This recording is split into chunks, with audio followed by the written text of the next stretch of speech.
ዳይሬክተር ዓለማዊ ውድብ ጥዕና ንስስዕን ንዓይት ዓመን ንጠባያት ሃብታማት ሃገራት ዓለምና ኣብ ጉዳይ ክታበት ብትር ይዝኹንን መልእኽቲ ብምሕላፍ ነቒፉ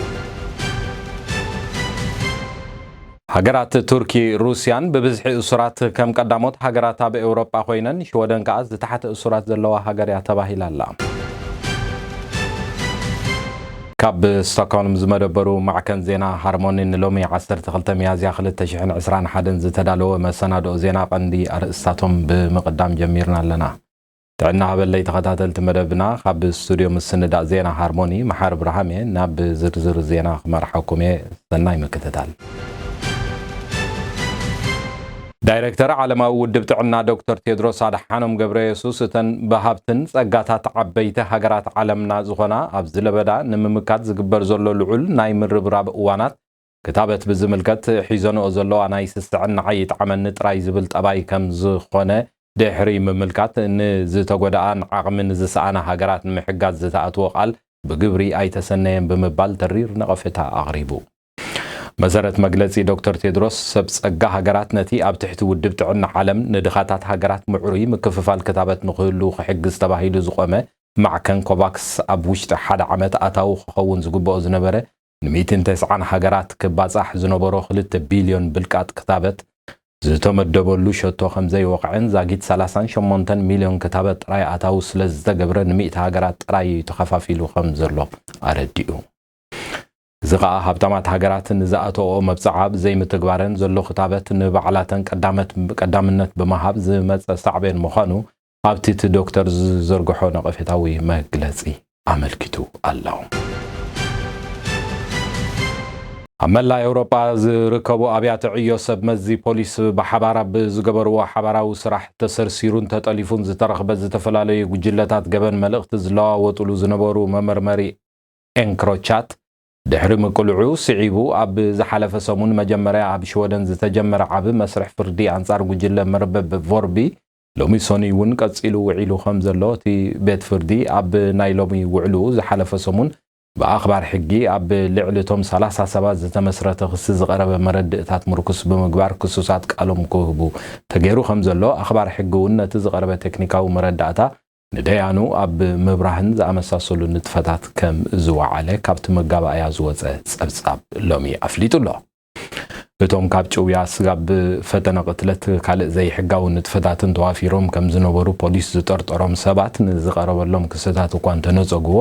ነቲ ዝቐረበሎም ዘሎ በብግዚኡ ፖሊሳዊ ጭብጥታትን ኣኽበርቲ ሕግን ግን ክስዕርዎ ይጽገሙ ምህላዎም ነቲ መስርሕ ፍርዲ ዝከታተሉ ዘለዉ ጋዜጠኛታት ኣመልኪቶም ኣለዉ ጉጅለ ቮርቢ ብወታደራዊ ኣወዳድባ ብዝመሳሰል ኣገባብ ዝተወደበ ጽኑዕ ሕግታት ዘለዎ ብገበን ዝጥርጠር ኣባላት ዘለዎ ምትእኽኻብ ምዃኑ ኣኽበርቲ ሕጊ ሽወደን ሓቢሮም ኣለዉ ኣብቲ ግጭትን ፖለቲካዊ ዘይምችኡነትን ብብዝሒ ዝረኣዮ ዞባ ቀርኒ ኣፍሪካ ብብዝሒ ፍጻመታት ተሰንዩ ዝተፈላለዩ ተርእዮታት ተኸሲቶም ምህላዎም ጸብጻባት ኣረጋጊጾም በዚ መሰረት ንኹነታት እቲ ኣብ መንጎ ፌደራላዊ መንግስቲ ኢትዮጵያን ክልል ትግራይን ዘሎ ገና ዝቕጽል ዘሎ ውግእን ምጥሓስ ሰብኣዊ መሰላትን ሰላማውያን ሰባትን ኣመልኪቱ ካብ መጀመሪኡ ዝነቐፈን ዘጠንቀቐን ሕብረት ኤውሮጳ ብናይ ፊንላንድ ወፃኢ ጉዳይ ሚኒስትር ኣቶ ፒካ ሃቪስቶ ዝተላእከ ጉጅለ ልኡኽ ንኻልኣይ ግዜ ናብቲ ዞባ ብምኻድ ኣብ ሓፈሻዊ ኩነታት ምስ ብዙሓት ወገናት ይዝቲ ከም ዘሎ ክፍለጥ ተኻኢሉ ኣሎ እቲ ልኡኽ ወታደራዊ መንግስቲ ኤርትራ ካብ ትግራይ ክወፁ ንዝተባህለ ብጥጡሕን ተኣማንን ዝኾነ ኣገባብ ክረጋገጽ ንኢትዮጵያ ሰብ መዚ ሓቲቱ ከም ዘለውን እቲ ሓበሬታ ረዲኡ ብዛዕባ እዚ ጉዳይ ካብ ኢትዮጵያ እንታይ መልሲ ተረኺቡ ኣብ ሕብረት ኤውሮጳ ጸብጻብ ክህብ ከም ዝኾነ ትጽቢት ከም ዝግበረሉ እውን ይፍለጥ ብዘይካዚ እቲ ልኡኽ ሕብረት ኤውሮጳ ኣብ ትግራይ እውን ዑደት ክገብር እዩ ተባሂሉ ከም ዘሎ ጸብጻባት ካብ ኣዲስ ኣበባ ኣመልኪቶም ብዘይካዚ ኢትዮጵያ ቅድሚ ማይ ምምላእ ግብፅን ሱዳንን ቴክኒካዊ ተዓዘብቲ ክልእኻ ዘቕረበቶ ጻውዒት ክልቲአን ሃገራት ብሓባር ከም ዝነፀግኦ ክፍለጥ ተኻኢሉ ኣሎ ምኽንያት ኢትዮጵያ ነቲ ዝቐረበ ናይ ሕጊ ስምምዓት ኣብ ካርቱም ከተኽብር ከም ዘለዋ ቅድሚ ዝጻውዒት ነቲ ሕጊ ተኸተል ከተኽብሮ ከም ዘለዋ ክብላ ካብ ካርቱምን ካይሮን ዝወፀ ሓበሬታ ኣመልኪቱ ካብቲ ዞባ ኸይወፃናታ ዘይተፈቅደ ሃይማኖት ሰዓብቲ ብምህዳን ዝፍለጥ መንግስቲ ኤርትራ ኣብ ዝተፈላለዩ ኣብያተ ማእሰርቲ ተዳጉኖም ዝጸንሑ ኣመንትን ኣባላትን ዝተፈላለዩ ነፃ ኣብያተ ክርስቲያናት ብዋሕስ ፈቲሕዎም ከም ዘለውን ተፈሊጡ እዞም ኣብ ደሴታት ዳህላክን ካልእን ካብ ሰሙናት ክሳብ 14 ዓመት ዝንውሓቱ ብዘይክስን ፍርድን ተኣሲሮም ከም ዝነበሩ ዝፍለጡ ኣመንቲ ብዋሕስ ከም ዝተፈትሑ ክፍለጥ ተኻኢሉ እዚ ከምዚ ኢሉ እንከሎ ኣብ ሽወደን ዝቕመጡ ተወላዶ ትግራይ መሓዙቶምን ነቲ ኣብ መበቆል ዓዶም ዝግበር ዘሎ ገሰት ሰብኣዊ መሰላትን ወራራትን ኢትዮጵያን መንግስቲ ኤርትራን ብምቅዋም ሰላማዊ ሰልፊ ብምክያድ ኣብዚ ቀዳመ ሰንበት ድምጾም ከም ዘስምዑ ካብ ስቶክሆልም ዝረኸብናዮ ሓበሬታ ኣረጋጊጹሎ ካብ ወሰናትን ባሕሪ ኣፍሪቃ ከም ዝተበገሰት ዝንገረላ ሓንቲ 23 ስደተኛታት ጽዒና ዝነበረት ኣረጊት ጃልባ ባሕሪ ጥሒሳ ናብ ደሴታት ካናሪ ኣብ ትገብሮ ዝነበረት ጉዕዞ ተኸሊፋ ንብዙሓት መዓልታት ኣብ ማእከል ባሕሪ ጠጠው ኢላ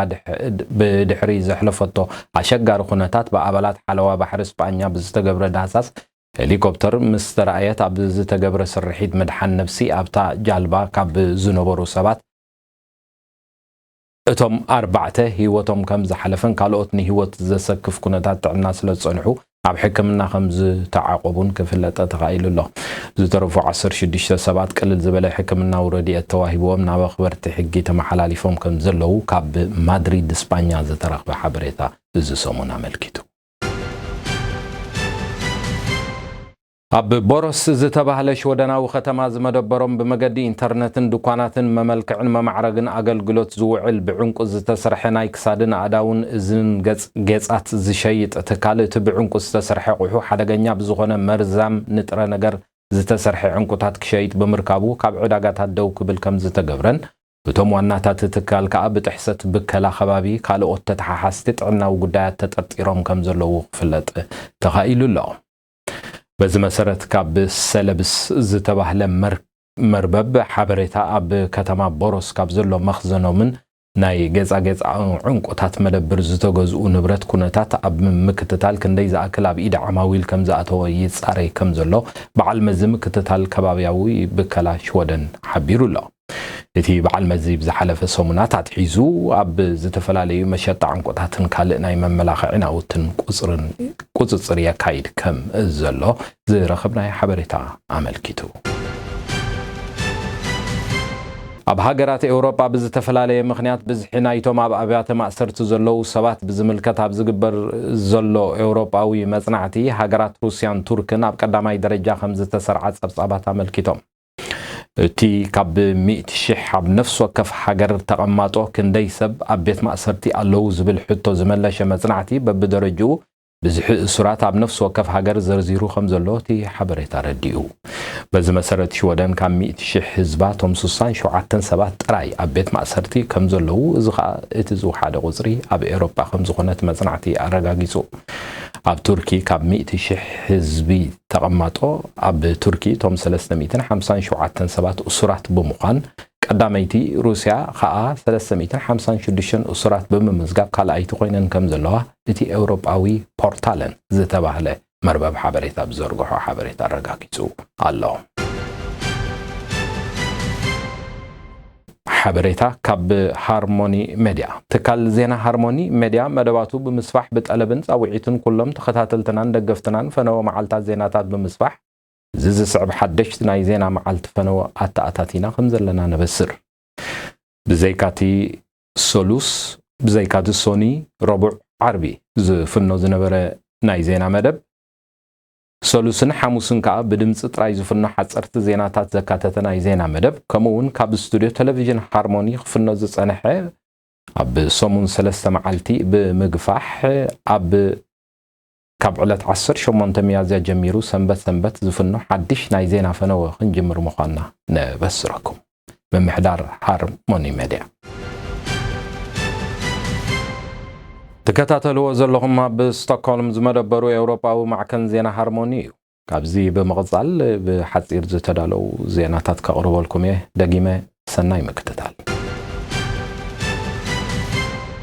እታ በቀዳማይን ካልአይን ለበዳታ ሲያዝ ነበረት ሀገረ ብሪጣንያ ዝለዓለ ህዝቢ በመቅጣብ ድሕሪ ዘመዝገበቶ አሳልጦ ማሕበራዊ እገዳታት ኣብ ምፍቋስ ጀመረቶ መምርሒ በመቅጻል ኣብታ ሀገር ተዓጽዮም ዝነበሩ መዘናግዒ ማዕከላትን ባራትን ክኽፈቱ ጀሚሮም ከም ዘለው ሰበስልጣን መንግስቲ ሀገር ካብ ለንደን ሓቢሮም ሀገረ ፈረንሳ ብዝሒ ብዘለዎም حكمتي مسفح فح لبدا كورونا أبيات حكمنا تهاجر بفلاي كأمو هذا هسوس حكمنا لعول سقطي كم زتفتر حوية مسألة حبريت عليه حمش شح موهبي عقل قلت هسوس حكمنا تحيزو خمزلون زخاء عابي سقطي أب حكمنا ملا تهاجر مخانو تحبيرو له فرنسا بحمام لبدا كورونا 9 شح سبات كم زموتوا ينقل هاجر جبسي نتاب زحلف ورحي أب وشمت سويس كانال بزقات أمام مشكال نقداوي مركب بزتفتر عصوان زوردا ببليونات قمت كسارة زتك كحسا خيت غفلن تعباي مركب كتنك أساقصاي فكرن يختبل كالكلا خمزة لاخاب كايرو منغستي أوي منجتات بمقلات معكنات زينة حبيرو مالو امباسي تشاينا اب شودن بسنكي مس حدا غازيطنيا زتفطر متهل لاخن زي مسم معن اتي امباسنا حدا غازيطنيا فراري حزب الورد دحر مزرغحو تختيلو امباسادر تشاينا اب شودن كسغوغ بمصواع دمص زسعل سلفتات شودنن ديموكراسن كريس ديموكراتن تغباراتهم بتر زنقف كاب منغستي تشاينا خم زوصه امباسي تشاينا اب ستوكهولم اب زوصو مغلصي ارغاكيصو مراحيت منغست النروي ويزرو سولفي نتي حجر النروي زدنغغتو حجي مئكاب سبب وان كورونا بمتحسا باخبرتي حجت هاجر زتبين لا ناي 10 شح كرونر مقطعتي خمز خفلت كاب اوسلو زترخب حبريتا ملكيت الله نساب زحلفه ورحي مس درابيتا اب زنبره عرفتن مخبار عله لدتان مخنيات بمغبار كاب زغبا ان لعلي سب اب غزا بمئكاب كمز تخست يذكر تخبركم تخاتلتي هارمون ميديان لومي زبلنا مستند زينا ملا اوروبا زوم سغاب حجي خطكاتاتلوم زصنحكم يم نمكتتالكم اندامسغنكو حدا خبتي نمسسان معكمكم زغونه هارمون ميديا رئيتكم تساتفنتكم بمقانو اب يوتيوب زلو channel هارمون ميديا سبسكرايب بمغبار بيتسب كتكونو نمحسن بزي كازي اب فيسبوك بعبيقا اب كل دحره غصنان معالتاوي ززرغحو حدشتي ناي زينان حبريتان زتفلاليو صحفاتن كترخبو سلتخلو بصحنا تساتفو حتتو رخبو صحفولنا ابزي اب سكرين تصحيفو زلو ايميل ادراشانا غيركم ز مسلكم كتسدلنا تخليكم اندابلكو ناي لومي مسنادو زينا بسم كلهم اب استوديو زلو مسارحتي اندامسغنكو اب زمص زلو ربع ناي زينا مسنادو سغاب نرخب سلام دحنكونو